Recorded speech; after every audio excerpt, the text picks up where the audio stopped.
नमस्कार।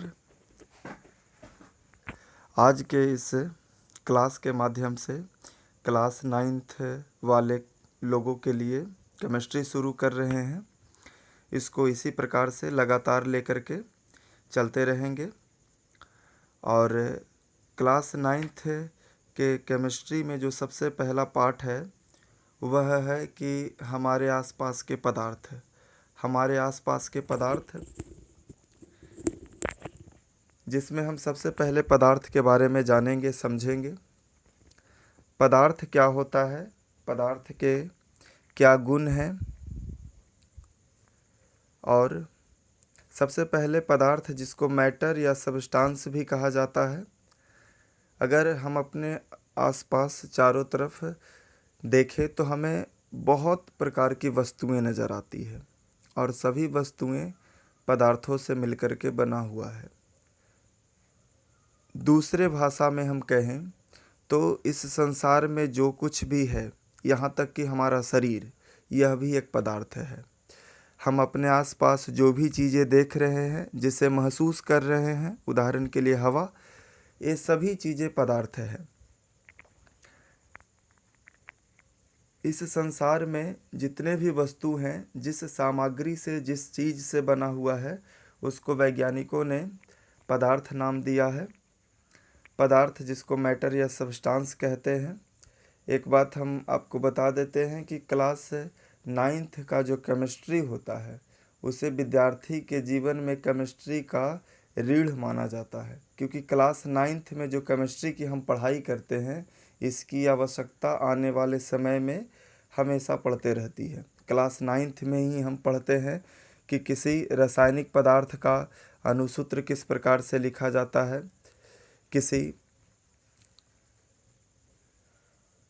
पदार्थ के अणुसूत्र को लिखने के क्या क्या नियम हैं, किसी पदार्थ में जो परमाणु संख्या होती है किसी तत्व की, वह उसके लिए क्या मायने रखता है। और इस प्रकार से बहुत सारी बातें क्लास 9th के केमिस्ट्री में हम सीखते हैं और जिसकी आवश्यकता आने वाले समय में हमेशा होते रहती है। तो क्लास 9th के केमिस्ट्री को विद्यार्थियों को चाहिए कि ध्यानपूर्वक पढ़ें और एक एक बातों को आसानी से समझें और इसके बारे में अधिक से अधिक जानकारी प्राप्त करें। तो पदार्थ, हमारे आसपास जो कुछ भी है सब कुछ पदार्थ है। यहाँ तक कि हमारा शरीर, जीव जंतु, पेड़ पौधे, सब कुछ पदार्थों से मिलकर के बना हुआ है। पदार्थ की परिभाषा इस तरह से होती है कि कोई भी आकृति, कोई भी चीज़ जो वायुमंडल में स्थान ग्रहण करता, स्थान छेकता है और जिसमें द्रव्यमान के साथ साथ आयतन होता है, उसे पदार्थ कहते हैं। उदाहरण के लिए, जिस पुस्तक को हम पढ़ते हैं, हमारे आसपास जो पुस्तक है, जो कॉपी है, जो हमारे आसपास की चीज़ें हैं, जहाँ पे रखी हुई है, कुछ न कुछ जगह छेकती है, उसको उठाने पर कुछ न कुछ वजन जैसा महसूस होता है, उसका एक आयतन होता है। तो इस प्रकार से आसपास की जो चीज़ें हैं वो पदार्थ कहलाती है। जैसे कि अगर हम पुस्तक को किसी स्थान पर रखे हुए हैं तो पुस्तक कुछ न कुछ स्थान छेकता है, वह उसके आयतन के समान है। इसी प्रकार से उसको उठाने पर एक भार जैसा महसूस होता है, तो वह जो है द्रव्यमान के समान है। इस प्रकार से कोई भी वस्तु जो इस वायुमंडल में स्थान ग्रहण करता है, जिसमें द्रव्यमान के साथ साथ आयतन होता है, उसे पदार्थ कहा जाता है। उदाहरण के लिए मिट्टी, वायु, जल, लकड़ी, कुर्सी इत्यादि, ईंट, प्लास्टिक, लोहा, कॉपर, एल्युमिनियम, आसपास जो भी चीज़ें हैं सब कुछ पदार्थ है। यहाँ तक कि जो चीज़ें नहीं दिखाई देती है, उदाहरण के लिए हवा, ऑक्सीजन गैस, नाइट्रोजन गैस, जितने भी तरह की गैसें हैं सब कुछ पदार्थ है। शुरुआत से ही मनुष्य जो है बहुत ही चंचल है। मनुष्य अपने आसपास के चीज़ों को समझने का प्रयास करते रहा है कि हमारे आसपास की चीज़ें किस प्रकार से इस संसार में उत्पन्न हुआ, इसका क्या महत्व है, बहुत सारी बातें। और इसी कड़ी में रामचरितमानस एक प्रसिद्ध पुस्तक है। इस पुस्तक में राम भगवान और उनके साथ घटने वाली घटनाओं को विस्तार पूर्वक बताया गया है। रामचरितमानस पुस्तक के जो रचयिता हैं, लेखक हैं, गोस्वामी तुलसीदास हैं, इनके अनुसार कहा जाता है कि इस संसार में जो भी वस्तुएं हैं सब कुछ का निर्माण 5 तत्वों से हुआ है, 5 तत्वों से हुआ है, 5 अलग अलग तत्वों से। जिसको किस प्रकार से बताया गया है, क्षिति का अर्थ होता है पृथ्वी, जल का अर्थ होता है पानी, गगन का अर्थ होता है आकाश, समीर का अर्थ होता है हवा या वायु। इसको इस तरीके से एक चौपाई के रूप में गोस्वामी तुलसीदास जी कहे थे कि क्षिति जल पावक गगन समीरा, पंच तत्व मिलहि बनहि शरीरा। एक बहुत खूबसूरत चौपाई है, क्षिति जल पावक गगन समीरा, पंच तत्व मिलहि बनहि शरीरा। अर्थात क्षिति का अर्थ होता है पृथ्वी, जल का अर्थ होता है पानी, गगन मतलब होता है आकाश, समीर का अर्थ होता है हवा या वायु। हिंदी का पर्यायवाची शब्द है और यही पांचों चीज़ों से मिल कर करके इस संसार के प्रत्येक वस्तुओं का निर्माण हुआ है। और जब वस्तु का अंत होता है तो इन्हीं पांचों चीज़ में विलीन हो जाता है। अगर हमारे आसपास पृथ्वी ना रहे तो हमारे जीवन की कल्पना ही नहीं है। जल जो कि जीवन के लिए अनमोल है, हमारे सर पे एक आसमान का साया है, और हमारे जिंदा रहने के लिए जो सबसे ज़रूरी चीज़ है वो है हवा। तो इन 5 चीज़ों में से किसी एक चीज़ को भी हम हटा दें, और इसमें से एक शब्द है पावक। पावक का अर्थ होता है आग, पावक मतलब होता है आग। तो शुरुआती का समय था, शुरू का समय था, और इस प्रकार से चूँकि भारत ऋषि मुनियों का देश है, भारत में बहुत सारे ऋषि महात्मा साधु संत पैदा हुए और अपने अपने बहुत सारी विचारधाराएं, बहुत सारे विचार इस संसार को दे करके चले गए। लेकिन आधुनिक वैज्ञानिकों के अनुसार माना जाता है कि इस संसार में जो कुछ भी वस्तुएं हैं वह सभी पदार्थों से मिलकर के बना हुआ है, और पदार्थ जो हैं वो छोटे छोटे कणों से मिलकर के बने होते हैं। पदार्थ के कण इतने छोटे होते हैं कि जिसकी कल्पना करना हम लोग से परे है। हम लोग कल्पना भी नहीं कर सकते हैं कि पदार्थ के कण कितना छोटा होता है। और पदार्थ के छोटे कणों को परमाणु और अणु कहा जाता है, जिसकी चर्चा आगे करेंगे। वैसी वस्तुएं जो कि वायुमंडल में स्थान ग्रहण नहीं करती है और जिसमें द्रव्यमान के साथ साथ आयतन नहीं होता है, उसको पदार्थ नहीं कहा जाता है। जो चीज़ें इस वायुमंडल में स्थान ग्रहण नहीं करती है, जो हमारे मन का भाव है, हमारे मन का विचार है, जो हमारे मन में उत्पन्न होने वाला एक विकार है, उसको हम पदार्थ नहीं कहते हैं। जैसे 2-3 लोगों के बीच की दोस्ती, 2-3 लोगों के बीच की शत्रुता, मित्रता, दयालुता, एक वस्तु की कठोरता, एक वस्तु का मिठास, एक वस्तु का नमकीन इत्यादि।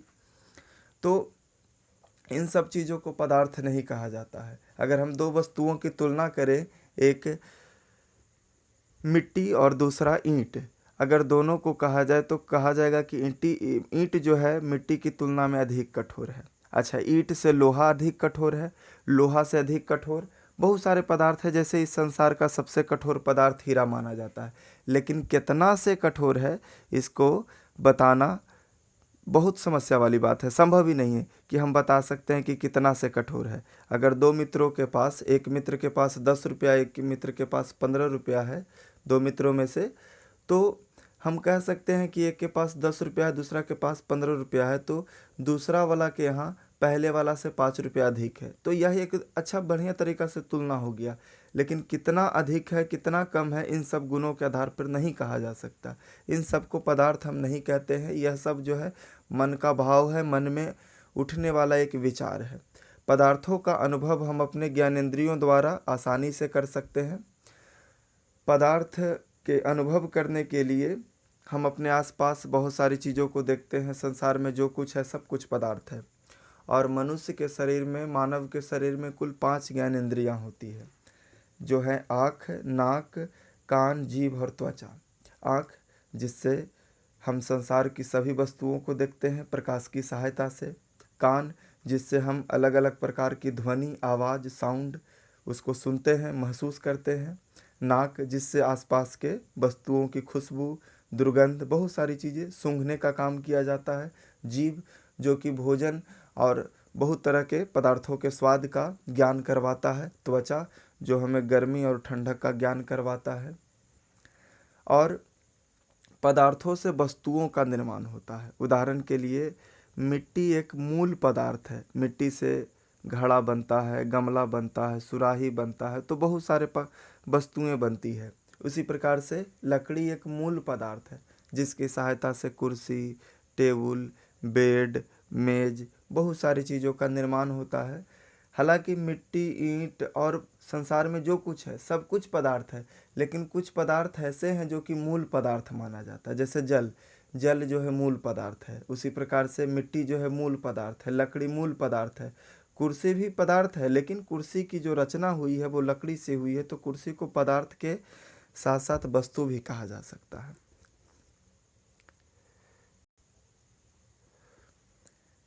पदार्थों में दो तरह का गुण पाया जाता है। पहला जो है बाहरी गुण, अंग्रेजी में इसको कहते हैं एक्सटर्नल प्रॉपर्टीज, और दूसरा होता है आंतरिक गुण जिसको कहते हैं इंटरनल प्रॉपर्टीज। पदार्थों के आकार, रंग, बनावट, इस सब को बाहरी गुण कहा जाता है या भौतिक गुण कहा जाता है। और पदार्थों के भीतर पाए जाने वाले गुण को या पदार्थों के अंदर उपस्थित गुण को आंतरिक गुण या रासायनिक गुण कहा जाता है। पदार्थों के आकार, रंग, बनावट, इन सब चीज़ों को बाहरी गुण या भौतिक गुण कहते हैं। उदाहरण के लिए जब हम ईंट को देखते हैं तो ईंट जो है वह एक घनाभ के आकार का है, एक घनाभ के आकार का है। उसका रंग देख कर करके और उसके रूप को देख करके कहा जाता है कि ईंट जो है ठोस है। पानी को जब हम देखते हैं तो कहते हैं पानी जो है द्रव अवस्था में है, पानी रंगहीन है, इसमें किसी प्रकार का रंग नहीं है। इसी तरीके से आंतरिक गुण का अर्थ होता है उसके भीतर पाए जाने वाला गुण। उदाहरण के लिए अगर हम दो पदार्थों की तुलना करें, चीनी और नमक, तो चीनी और नमक अगर दोनों का चूर्ण बना दिया जाए, चीनी को भी पीस करके एक पाउडर की तरह कर दिया जाए और नमक को भी पीस करके पाउडर के समान कर दिया जाए, तो दोनों एकदम सफ़ेद दिखेगा, लेकिन दोनों के गुण में आसमान ज़मीन के फ़र्क है। दोनों का रंग रूप सफ़ेद है, लेकिन अगर दोनों के आंतरिक गुण की बात करेंगे, उसके रासायनिक गुण की बात करेंगे, तो चीनी का स्वाद मिठास से भरा है और जबकि नमक का स्वाद नमकीन से भरा है। तो दोनों में बहुत सारा अंतर हो जाएगा। तो पदार्थों को देखने के बाद पता चलता है कि पदार्थ में दो प्रकार के गुण पाए जाते हैं। एक कि पदार्थ की रचना किस प्रकार से हुई है, पदार्थ की रचना को निर्माण करने में, पदार्थ के बनने में किन किन अलग अलग पदार्थों का उपयोग हुआ है, तो वह उसके लिए रासायनिक गुण या आंतरिक गुण हुआ। और एक जो कि पदार्थ को देखने के बाद पता चलता है कि अच्छा यह सफ़ेद रंग का है, यह नीले रंग का है, यह काले रंग का है, यह ठोस है और इसकी बनावट घनाभ के आकार का है या यह इसकी बनावट गोल आकार का है, तो ये सब जो हुआ वो उसके लिए भौतिक गुण हुआ। शुरू के समय में इस प्रकार से माना जाता था कि पदार्थ जो है लकड़ी के गुटके की तरह अनवरत है। अनवरत होने का अर्थ है लगातार। अगर हम अभी एक किसी वस्तु को उठाते हैं, उदाहरण के लिए व्हाइट बोर्ड का जो मार्कर होता है, व्हाइट बोर्ड का जो मार्कर है जिसका उपयोग लिखने के लिए किया जाता है, तो यह प्लास्टिक के जैसा एक पेन है और इसको देखने के बाद पता चलता है कि यह एकदम से लगातार है, यानी इसके छोटे छोटे कण नहीं हो सकते हैं। शुरू के समय में ऐसा मानना था कि पदार्थ जो है लकड़ी के गुटके की तरह अनवरत है, मतलब लकड़ी का जो गुटका जिस प्रकार से होता है उसके छोटे छोटे टुकड़े मतलब नहीं किए जा सकते हैं, इस प्रकार से शुरू में मानना था। लेकिन आज के वैज्ञानिकों ने, आधुनिक वैज्ञानिकों ने यह साबित कर दिया है और हम लोग भी इसकी चर्चा आगे करेंगे तो हमें ज्ञान होगा कि किस प्रकार से आधुनिक वैज्ञानिकों ने बताया। जैसे जे थॉमसन जो इलेक्ट्रॉन का खोज किए थे, इसके अलावा न्यूट्रॉन का खोज करने वाले चैडविक थे, परमाणु सिद्धांत देने वाले व्यक्ति का नाम जॉन डाल्टन था। तो इन सब चीज़ों के बारे में इसी क्लास में, इसी कक्षा में चर्चा करनी है। लेकिन आधुनिक वैज्ञानिकों ने क्या साबित किया कि पदार्थ जो है छोटे छोटे कणों से मिलकर के बना होता है, जिसको परमाणु या अणु कहा जाता है। और पदार्थ के कणों की बहुत सारी विशेषताएं होती है। एक तो हम बता रहे हैं कि पदार्थ जो है सबसे पहला एकदम छोटे छोटे कणों से मिलकर के बना होता है। दूसरा, पदार्थ के कण अत्यंत छोटे होते हैं, बहुत ही छोटे होते हैं, इतने छोटे होते हैं कि उसकी कल्पना करना हम लोगों से परे है। पदार्थ के कणों के बीच में रिक्त स्थान पाया जाता है और पदार्थ के कण निरंतर गतिशील होते हैं और पदार्थ के कण एक दूसरे को आकर्षित भी करते हैं।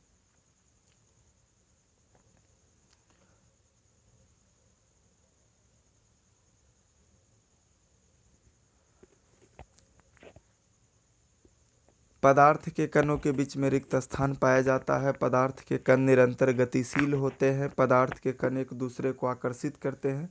तो पदार्थ के कणों की जो विशेषताएं हैं, इन सबको एक एक करके प्रयोग द्वारा, क्रियाकलाप के द्वारा समझने का प्रयास करेंगे कि किस प्रकार से पदार्थ के कणों की विशेषताएं ये सारी चीज़ें हैं।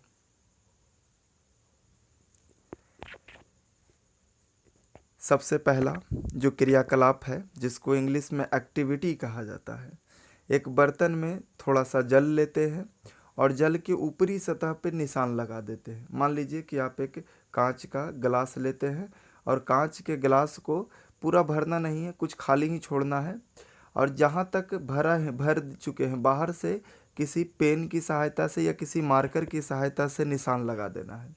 इसके बाद इसमें 2-4 चम्मच चीनी डाल देते हैं और कांच की छड़ से या किसी चीज़ की सहायता से, जिस प्रकार से मीठा पानी, मीठा शरबत बनाते हैं, उसको घोल देना है। घोलने के बाद वह घोल बन जाएगा, जिसको विज्ञान की भाषा में विलयन कहा जाता है। और जब विलयन बन जाता है तो देखना है कि विलयन में चीनी का कण दिखाई नहीं पड़े, मतलब उसको थोड़ा समय देना है, बेहतर तरीके से घुल जाए और उसमें चीनी का एक भी कण दिखाई नहीं पड़े।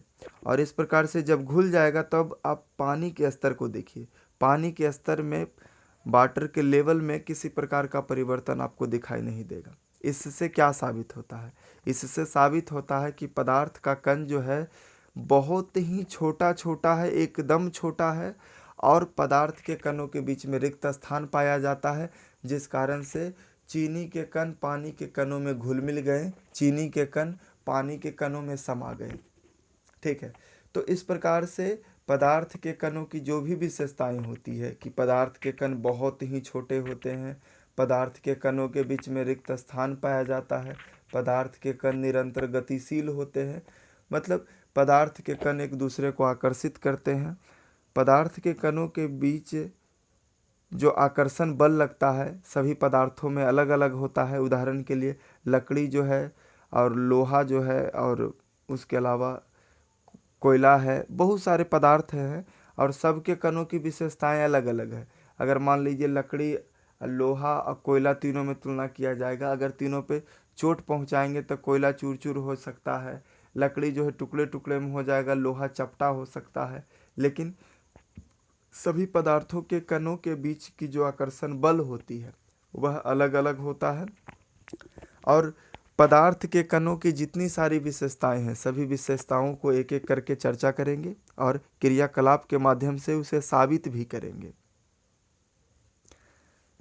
आगे कुछ प्रश्न हैं और उसके उत्तर। ये सभी प्रश्न एनसीईआरटी की किताब में मिलेगा आपको। जैसे सबसे पहला जो प्रश्न है कि इनमें कौन कौन से पदार्थ हैं? कुर्सी, हवा, स्नेह, गंध, घृणा, बादाम, विचार, शीत, शीतल पेय, इत्र की सुगंध। तो स्पष्ट है कि कुर्सी जो है पदार्थ है, क्योंकि कुर्सी लकड़ी का बना हुआ होता है। हवा पदार्थ है।